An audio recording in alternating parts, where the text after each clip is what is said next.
Stanford University. Thank you for that introduction. I was just thinking I couldn't be more excited. It's almost 7 o'clock Eastern Standard Time on a Friday night, and I couldn't be more excited to be here talking about dynamic imaging. I think intellectually there's a lot of great questions to be asked, and as people have already highlighted, it's a potentially really powerful technique. So I look forward to walking you through these slides, and thank you for having me here.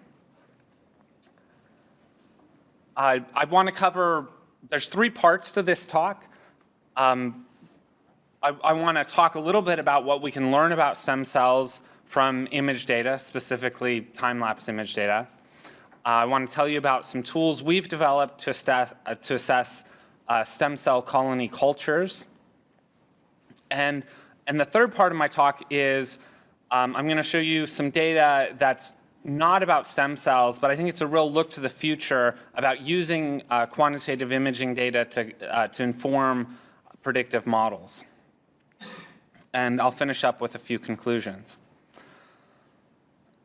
So we have been imaging iPS stem cells and embryonic stem cells. This is an image of an H9 embryonic stem cell colony.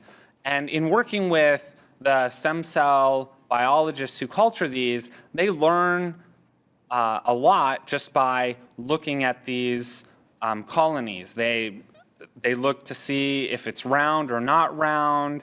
They examine the edge of the colony. Is it smooth, or does it appear to have cells that may be differentiating and making that edge not smooth? They look in the middle of the colony and call it internuclear distance.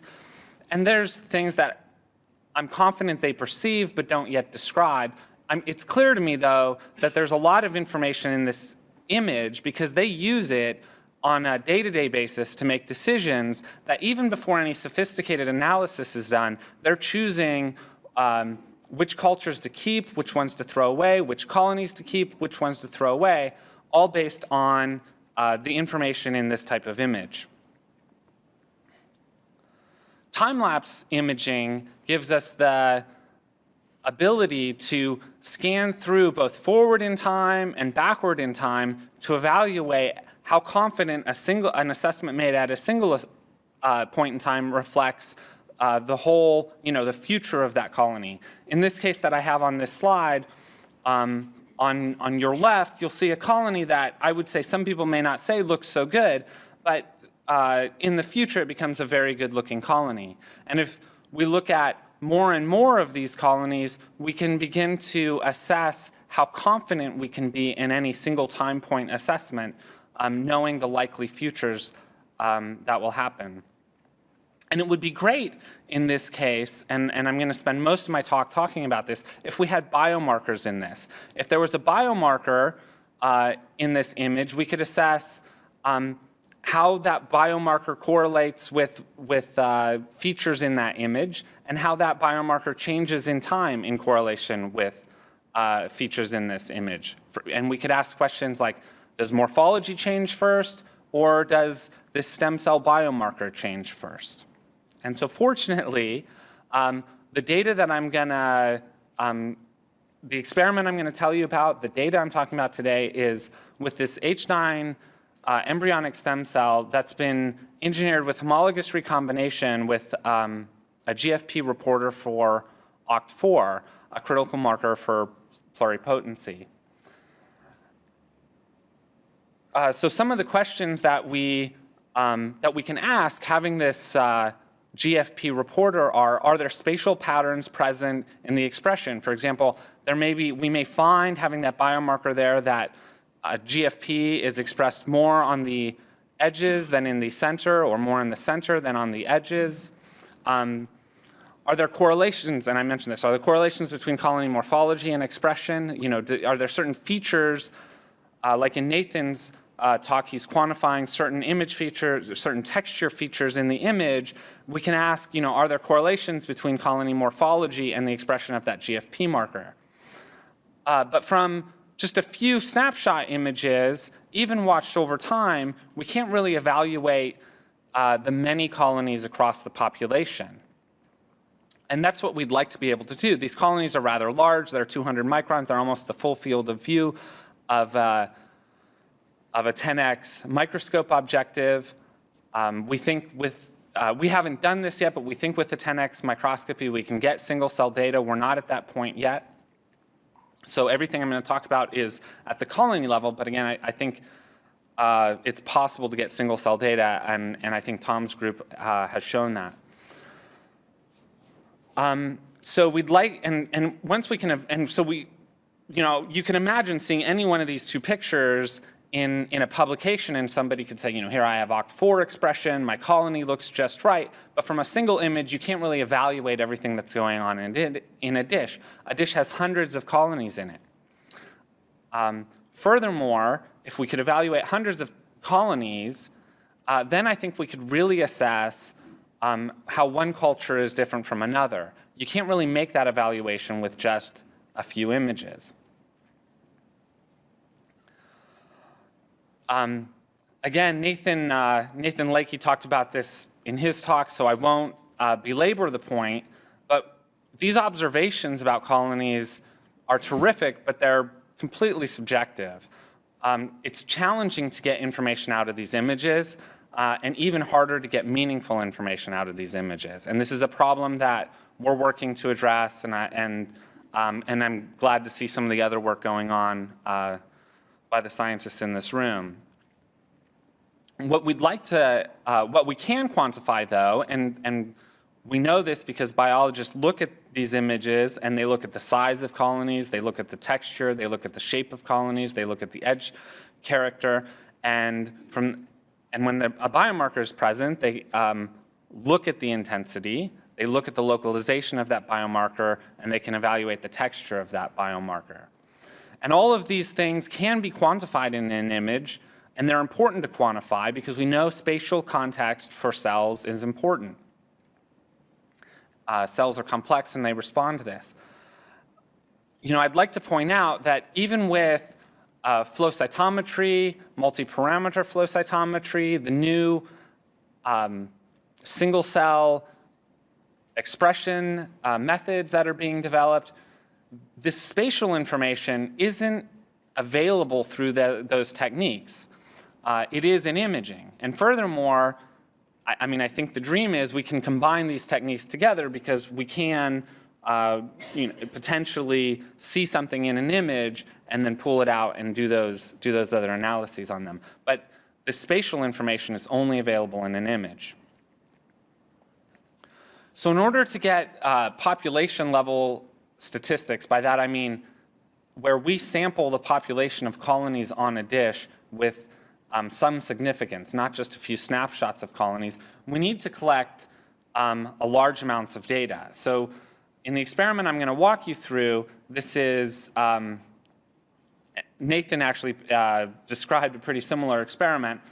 In this experiment, we collected a mosaic of images that's 22 by 18 fields of view.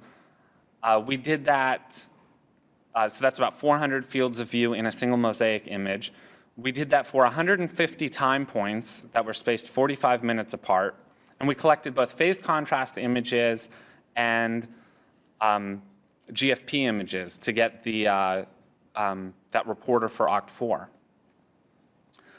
This image that I've just described to you generates 120,000 image files that are each about 2.8 megabytes big. And so that single experiment is 0.3 terabytes. I want to make 3 points to you about this experiment.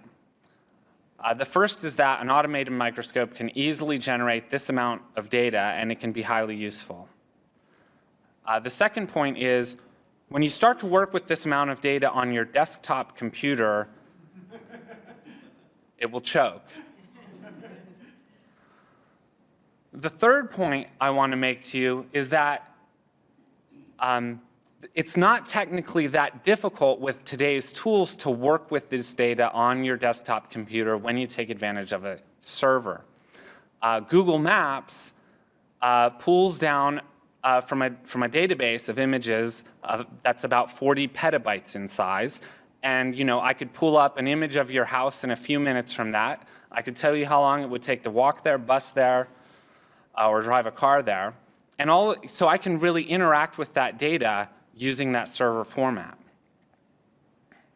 And so fortunately, at NIST, we have some really great computer scientists. And what I'm showing you is how we now interact with this data. In fact, I can't interact with that data set I just talked about on my desktop computer. I now go into a web browser.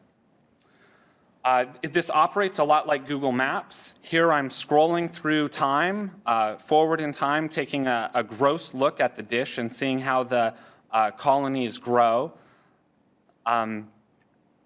You can zoom in on any particular colony that you want, and now at that full resolution image, I can evaluate how a colony appears. What am I doing here? Yes, I can switch to the GFP channel to evaluate, to look at a colony's appearance and evaluate its GFP expression. And then I can scroll back in time to evaluate how that GFP expression is changing.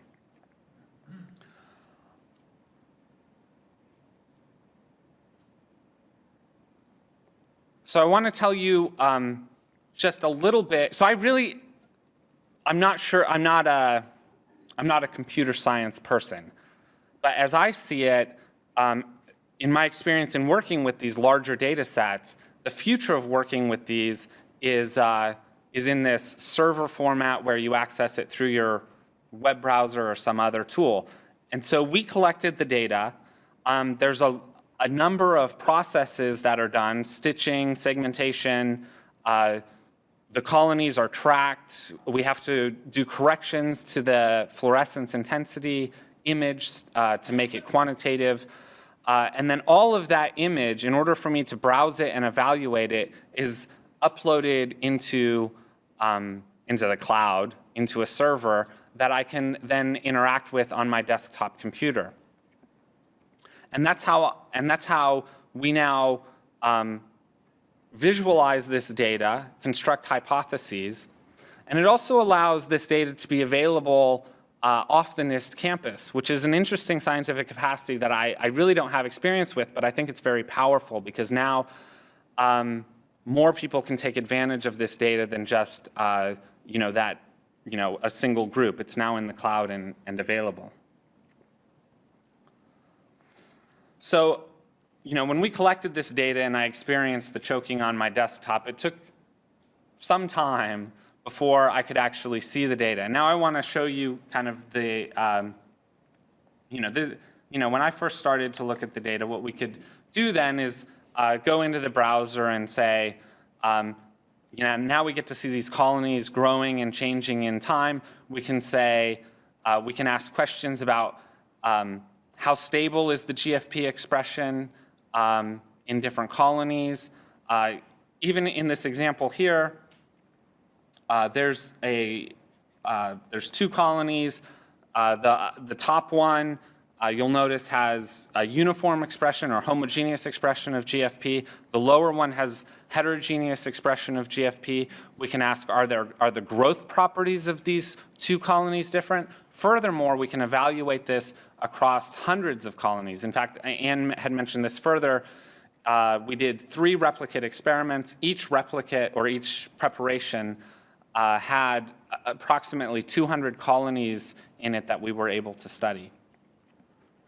So we could evaluate all those 200 colonies in the dish and compare replicate preparations to one another. Another observation that we made once we could visualize the data is that we also saw small colonies. This is shown in the center of the PowerPoint now, that were growing more slowly and not expressing OCT4 at all. Play that one more time. But this is us scanning around these hundreds of colonies. We were just making observations. What we'd really like to do is to be able to quantify this data. And that's working with our collaborators in computer science on working with these bigger data sets, that's what we did. And what I'm showing on the screen now is plots of area growth rate versus time for single colonies in each of the 3 preparations. These are color-coded so that the more red that line is, the larger the GFP intensity was in that colony. And a couple of things we noticed from these plots are that the growth rate, as represented by the slope of that line, appeared to be similar, independent of the intensity of the colony or the size of the colony, except for really small colonies, which are shown in the dark blue lines at the bottom. If you look closely, there's a number of colonies that are small and don't really express, they're blue, which indicates they're not expressing GFP, and they're not growing. And this is consistent with other observations. But now we can quantify how many there are in the population. The last thing I wanted to point out about these initial plots is that these are 3 nominally identical preparations of stem cell colonies. We did our best to make these preparations equivalent, but we knew there were differences. They were different passage numbers, and 2 of them are from the same thaw, and one's from a different thaw. But they appear different even from this plot. And so that's one of the first things we wanted to quantify was how many homogeneously expressing colonies were there, how many heterogeneously expressing colonies were there, and how many weakly or non-expressing colonies there were, which we refer to as dark. And then once we did, if we could quantify that, then we could compare different colonies in terms of their numbers of non-expressing colonies, heterogeneous expressing colonies, and homogeneously expressing colonies. So the way that we accomplished that quantification is we constructed a training set of what we thought were ideal homogeneous colonies, ideal heterogeneous colonies, and dark colonies. These were then subtiled into hexagons, and each hexagon was within that training set. A classifier was built so that each hexagon could be assigned to either dark, homogeneous, or heterogeneous.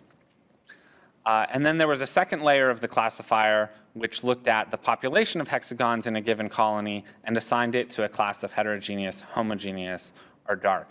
And this is then each of these colonies was placed inside of a triangle that's shown in the upper left. Homogeneous is in the upper left, heterogeneous is on the upper right, and in the bottom are dark colonies. So each preparation, preparation 1, preparation 2, and preparation 3 could be graphically represented in terms of the fraction of homogeneous, heterogeneous, and dark colonies. And that's shown on the bottom here. And so preparation 1 had mostly homogeneously expressing colonies with a small amount of heterogeneous, but no darks. Now, I'll talk about this a little bit more, and it may seem like not a big deal, and it may not be, but without these quantitative tools, there's no way we could have drawn that conclusion. The size of the data with 120,000 image files precludes a human from looking at all of those files and making an assessment like this. In preparation 2, it's similar to preparation 1, mostly homogeneous, a few heterogeneous. Preparation 3, though, has really a 50-50 mix of homogeneous and heterogeneous with some of these non-expressing colonies in it. And so, imaging is really able to make this type of evaluation of a culture that you can't do with any, you can't do this with any other technique. It may be that by flow cytometry or some other analysis method, you evaluated these preparations and they may look identical. We haven't done that, I don't know, but we can detect pretty subtle differences with imaging. Another question that we could ask, that we asked with this data set was, is there a difference in the growth rate between homogeneously expressing, heterogeneously expressing, and dark or these non or weakly expressing colonies? Preparation 2 and preparation 1, which are on the right here, both our evaluation of the growth rates, the growth rate is the height of the bar, and the green represents the homogeneous colonies, the red are the heterogeneous colonies, and the dark are colored blue. So for both preparation 1 and preparation 2, which are on the right on this plot, they're both not, the dark colonies don't really tend to grow, and that's consistent with what we observed in the literature. But for preparation 3, which was a different thaw, it's not clear that the darks are growing any slower than the heterogeneous or the homogeneous. And there's a lot of assumptions about using biomarkers. We're learning how to make measurements about stem cell colonies, but if those dark colonies are differentiated and not pluripotent anymore, that would be an important information to make if you are manufacturing cells for therapy. The third and final question that I'm going to talk about and that we've addressed with this data set is, now that we have temporal data, we can ask the question, are colonies changing in their homogeneous, heterogeneous, or dark character over time? The plot on the left, in the plot on the left, that's it's a lineage tree representation. It's a little bit different than the typical lineage tree. Each line there represents a colony, and its color, and the color of that line represents its heterogeneity, homogeneity, or dark character. And again, we looked at this plot when it was made and said, oh, these colonies don't tend to change. Well, how do we quantify that? Because again, one of the interesting things when you work with these larger data sets and you're trying to evaluate the population as a whole, even looking at this plot was challenging. So we designed a metric, a pretty simple metric, and that's described on the right plot, which evaluated the change in position on that classification triangle over time for each individual colony. So there's one colony shown in the middle of this triangle that moves around quite a lot, and so that's a colony that's changing in its character. This is really just this is a pretty simple visualization that we used. If colonies were colored blue or light blue, they didn't change a lot in their character over time. So we could look at this plot for each of the preparations. Preparation 1 is on the left, and then 2, and then 3, going left to right. In preparation, there were in large part, most of the colonies didn't change with time, but there were a few that did. And we would have never given the size of this data set, the number of colonies, we wouldn't have been able to identify these changing colonies without quantitative analysis. It was just simply too much data to visualize. But this analysis pointed us to what I'd call rare events, where colonies are changing in time. And I'll show you one example. I think it's from the triangle on the right. It showed up on this color scale, this temporal stability scale, as yellow or red. So this is a colony that exhibited a lot of fluctuation, and what we saw was a mix of homogeneous and heterogeneous, bright cells and dark cells, and they actually segregated themselves in the colony into, the images aren't perfectly clear, into 1 or 2 regions of bright cells and a region of dark cells. So this raises a couple of interesting questions, because let me play this video one more time. If you watch this, it looks like a uniformly expressing or a homogeneously expressing colony at first. And these cells begin to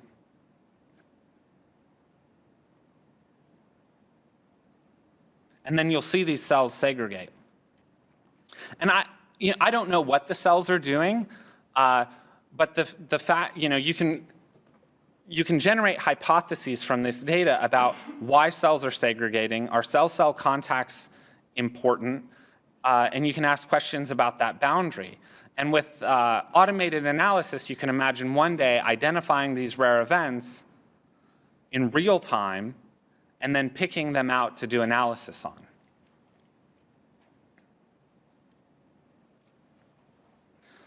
So I just want to summarize the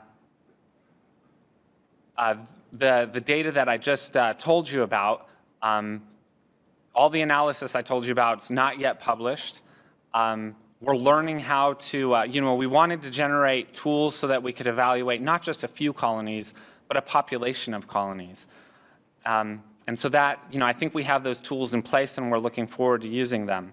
We evaluated nominally identical preparations, but I found that they have different fractions of colony types in each one, and that colonies infrequently change their homogeneous or heterogeneous character over time. I wanted to give you some ideas for what we're thinking of doing next. This image data in itself is rich. It can be reanalyzed in ways that we haven't thought of. A couple questions that we've thought of are phase contrast features correlated with OCT4 expression, either temporally or spatially? When colonies come in contact, so they start to share a boundary, which happens many times late in the experiment, do they become functionally different? One of the main points I want to make is that image data is rich and can be reanalyzed, asking new questions. What we can't do with this data set, but we can do with the tools that are available, is we'd like to engineer multiple reporters as indicators of pluripotency into the cell line. And since this term came up a lot, I put it in here, and characterize the process of canalization. I like that word, canalization. So with multiple reporters and time-lapse imaging, we can really start to tease apart what are fluctuations in a canal and when a cell leaves a canal. And if there's specific sequential events in, let's say, OCT4 and NANOG or other critical markers that need to occur in order to leave that canal. And I think, at least from my perspective, I think imaging will be able to answer that. I'm a big imaging guy. So this is the third part of my talk. And I wanted to get people thinking about predictive modeling. So what if we built airplanes like we do cell biology research? And in that case, I think we would build a bunch of different airplanes with minor or major modifications. Then we'd measure some properties of those planes. We wouldn't really know if they had anything to do whether they functioned or not, but we'd measure them because we could. The wingspan, the height, the number of pilots. And then we would correlate these measurements with the outcome, did the plane fly? And we'd find some statistical correlations and some planes that didn't fly, but we really wouldn't learn a whole lot, I don't think. This isn't at all how we build airplanes. Now you construct an airplane with computer-aided design, and I think you completely design the airplane on a computer, and then you build it, and you might tweak it after that. And this can be done because we have good general principles and quantitative data that allow us to design and predict how the plane's going to perform. I did get this picture from a Stanford website.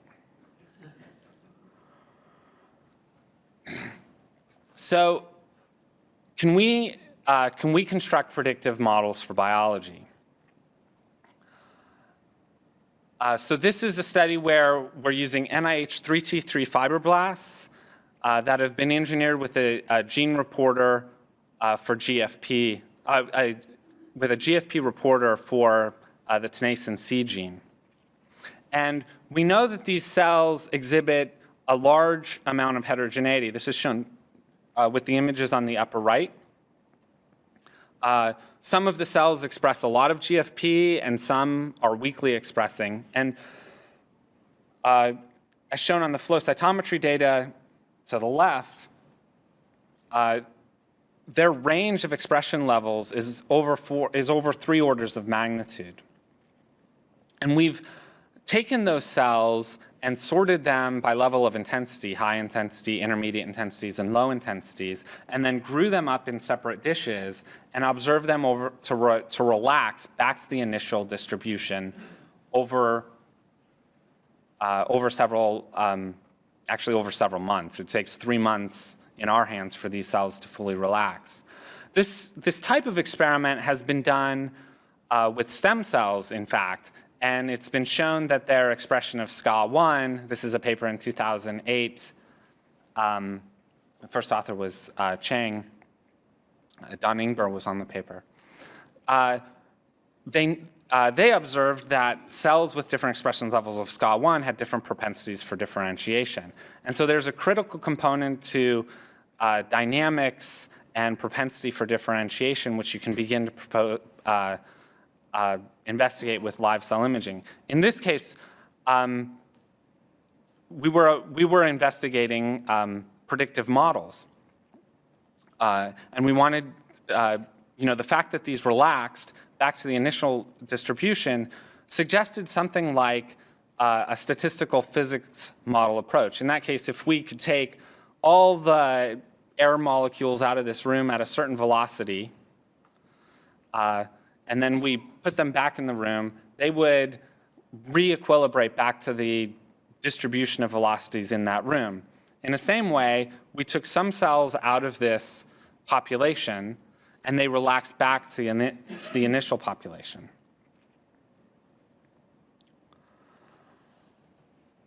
This was the tenacin C promoter. It's got many known transcription factor binding sites and known transcription factors that bind there. And even if, it's not clear to me that we know all the transcription factors that bind it. And even if we did, I don't think we'd be able to predict anything about how it was going to respond because there can be so many off-target effects and it's a complex system. And the complexity of this system also suggested this sort of the modeling approach that we used, which was a random walk and a potential. And the potential we obtained from the steady state distribution of GFP within the cells. But what we didn't know was the random component of in the gene expression of tenacin C. And we needed to measure the single cell dynamics of expression in order to get that information. So we used live cell imaging again. These are the raw images that we were using to collect gene fluctuations in time. The phase contrast is on the right. The phase contrast image is on the right, and that's what we use to segment. And the GFP expression is on the right. I'm not sure if I said that right, but it's labeled correctly. So again, NIST has great expertise and personnel in computer science, and they developed some terrific algorithms for us that segment and track the cells. That enabled us to get the dynamics of gene expression in single cells over time. That's shown in the plot on the right, where it's all been normalized at the time after division. I think somebody, that came up earlier today, and that you can time things in silico to critical events. That's really important. That was something that was used in the oxygen technology. we used a similar idea here. We were able to in silico synchronize all the cells. One of our immediate observations was that cells undergo about a twofold change in GFP intensity over their cell cycle, but that's much smaller than the fluctuations exhibited by the population, where there's a 3 orders of magnitude difference in expression level. This is, I wanted to put this whole plot up here because I don't know how to it's a little bit complicated how you get this random fluctuation. But let me just say that what we did is we found the average trend in these cells over the population. That's the middle upper plot there. And then we removed this trend from the data in the plot on the upper right, and that's the plot we used to analyze the random fluctuations. The rest of the part on the bottom is determining that if we take the log GFP intensity, all of these cells in the population could be characterized with a single term for the random component, or a pseudo diffusion coefficient in this case. So we had this, the potential that we got from the steady state distribution, and we now have this random component. So we have this model that we say, given some expression level, we can predict what the likely expression level is going to be in the future. Okay, that's great. The inputs for that model came from about 3 days of data, but the relaxation data that I told you about took about 3 months. So now I'm going to show you the comparison between the relaxation of the sorted population, which is shown with the solid circles, and then our prediction model is shown with the colored lines for each of the different populations.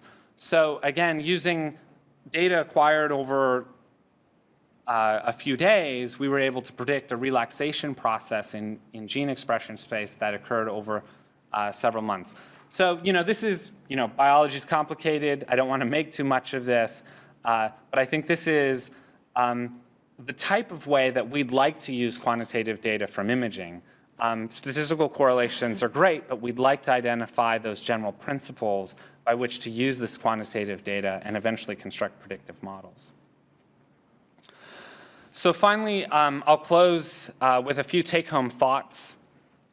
Images of stem cell colonies provide rich information, both spatial and temporal, that can be critical to interpreting biomarkers. And those biomarkers may be traditional molecular biomarkers, or they may be, the appearance of that colony, or any information that's in an image. Large numbers of colonies can be examined using imaging tools. I think, even though, I think this is the future. It was difficult for us to get into this space of acquiring large pieces of data, but I think that's the future, and I think that will become easier over time. That allows us to have more powerful statistics and make meaningful comparisons between cultures and identify rare events that can be important. Finally, the highly resolved and quantitative information present in images can be used as the basis for models that can predict cell outcomes, and that's where we'd like to head. Thank you for your time. Thank you for your attention. I welcome any questions. I look forward to any discussion that happens. There's a large number of people to thank and who have participated and contributed to the work I talked about today. I'll go ahead and name 5 of them. Peter Beji, he leads the team making the computer tools that we use. Ann Plant, she's here. Kiran Bhattacharya acquired, actually was at the microscope acquiring the large data sets that I told you about. Dan Sisson did a lot of the modeling that I told you about, and John Elliott as a big contributor as well.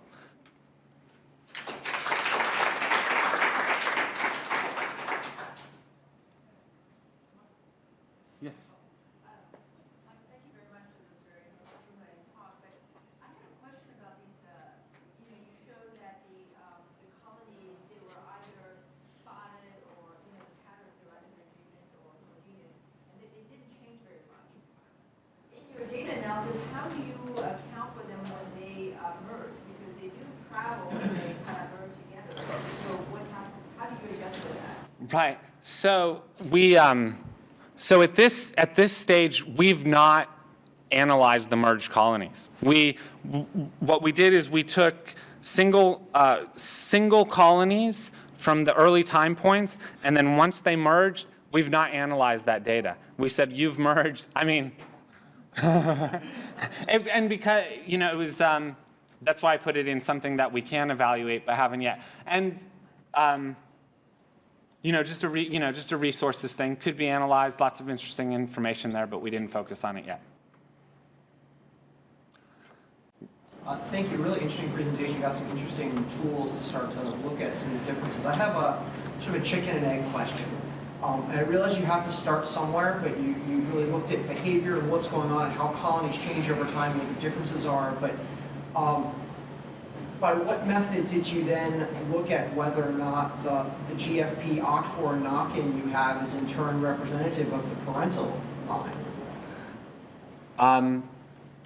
Right. I mean, I think the question, let me rephrase the question, make sure I understand it. Does your GFP reporter mean anything about OCT4? Is that fair? Does the inclusion of GFP reporter change cell behavior and physiology relative to the original source log? Right. So I would say in large part we've done a lot of tool development, and we've not really pushed on how well this represents OCT4. That's something that we want to do, whether with this exact cell line or a different cell line. So it's a good question. Yeah, and assuming obviously there needs to be a back and forth relationship. I was just wondering if there had sort of been any upstream, like in the iPSC field, for example, people pay a lot of attention about which clone they pick, right? Which is a good one versus a bad one. Mm-hmm. So just wondering if there was any attention paid that sort of upfront, or if it's something that you're visually being iterative as you collect data sets and go back to the parental line and see, okay, does this correlate, or if you had thoughts around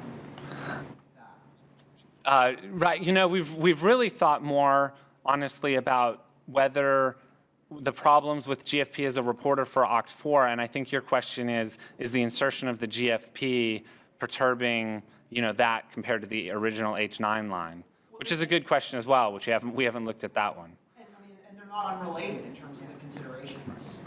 Yeah, because depending on how you insert the GFP, it could go into different gene focuses, and that could change your cell line function. The related question is, what kind of GFP? If you're talking about cells not changing with respect to an expression level, and you're using a stable form of GFP that might survive over generations. That's one thing. If it's one of those constructs that's engineered to turn over quickly, that's another. And you were about to touch on that for a second ago. Right. So this is I can't believe I'm doing this. Maybe I'm going to blame it on 7 o'clock on a Friday night. Does this have the PES sequence on it or not? This does not. This is stable.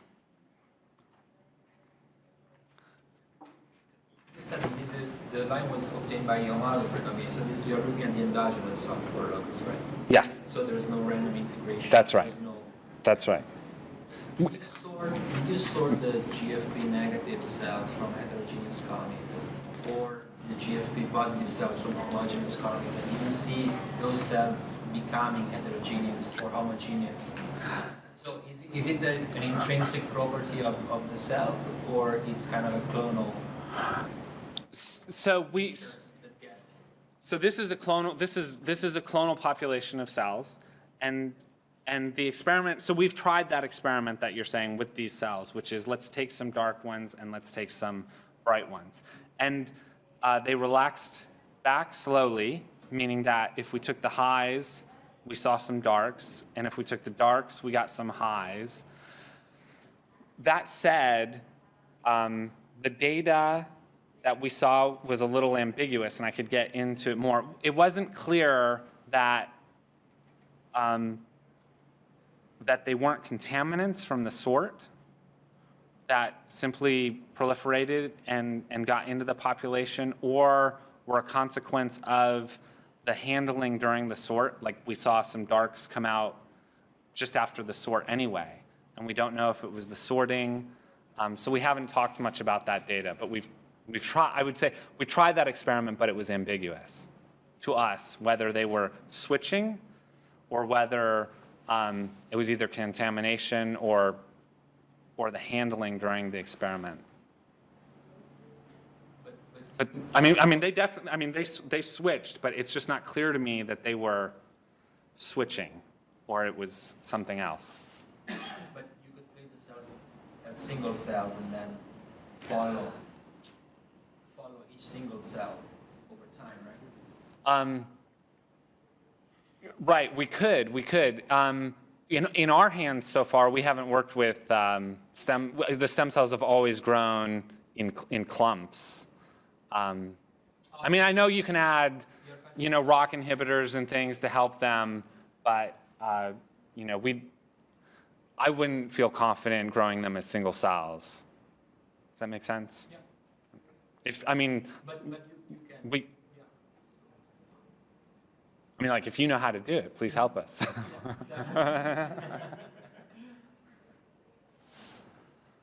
try ICC on the dark colonies to see if they were expressing OCT4 but just not the reporter, the GFP attached to it, or something had happened to the GFP to turn it off? Did you look for the OCT4 protein itself in the dark colonies?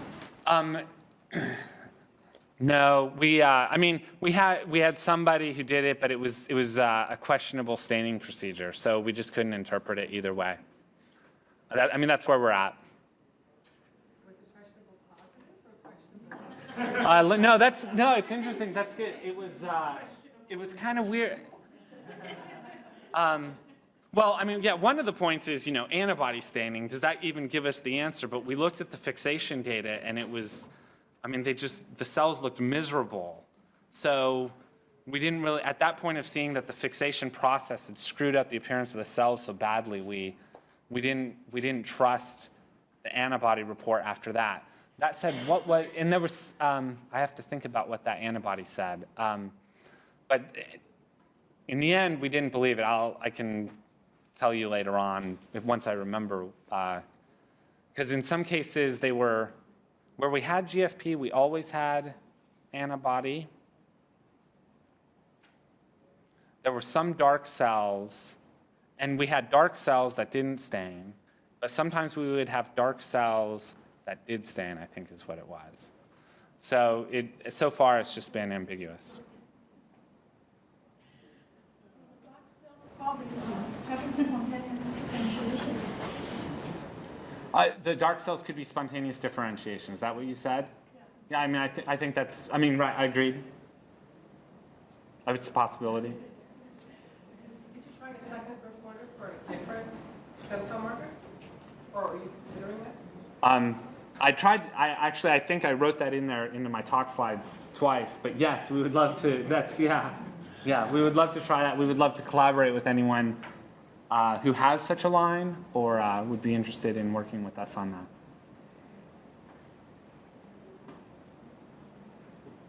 Any other questions? Thank you very much, Thank Michael. you. For more, please visit us at stanford.edu.